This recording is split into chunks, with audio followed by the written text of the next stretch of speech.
Posture de la grande balance. Alors vous allez me dire, j'ai mis une photo de barque. Oui, parce qu'en fait, elle s'appelle la posture de la grande balance et effectivement, ça ressemble à une grande balance, mais ça peut aussi ressembler effectivement à une barque. Alors cette posture s'installe à partir de la posture précédente. C'est la meilleure façon d'installer la posture pour avoir un minimum après de correction dans la posture.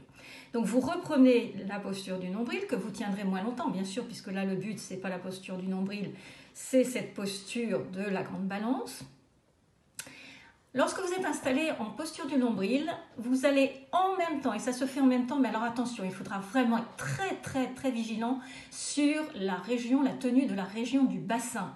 Bien resserrer les grands bras, absorber les abdominaux et essayer de sentir le plaquage complet de la région lombaire en sol, parce que faites ça sur une expiration en même temps que vous allez descendre les jambes tendues, qui sont à 45 degrés, je rappelle, vous allez les descendre vers le sol, toujours tendues, mais ne pas les poser au sol. Attention, si vous sentez que ça cambre, arrêtez-vous.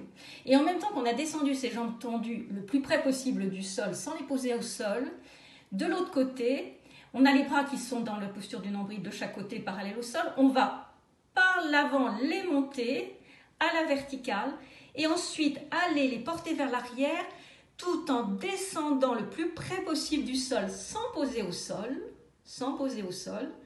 la région dorsale, les lombaires sont déjà au sol dans la posture du nombril, la région dorsale, nuque et tête. Tout ça, c'est à peine au-dessus du sol. Les bras sont portés en arrière de la tête au-dessus du sol.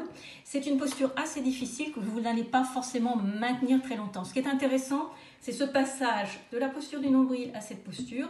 Essayez quand même de la tenir 3 respirations, 4, 5, ne la tenez pas trop longtemps.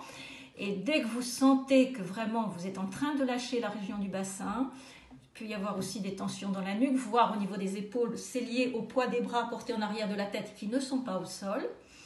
Et bien à ce moment-là, tout simplement, vous reposez les jambes au sol et vous reposez les bras au sol en les ramenant sur l'avant du corps, bien sûr, les conservez pas en arrière de la tête.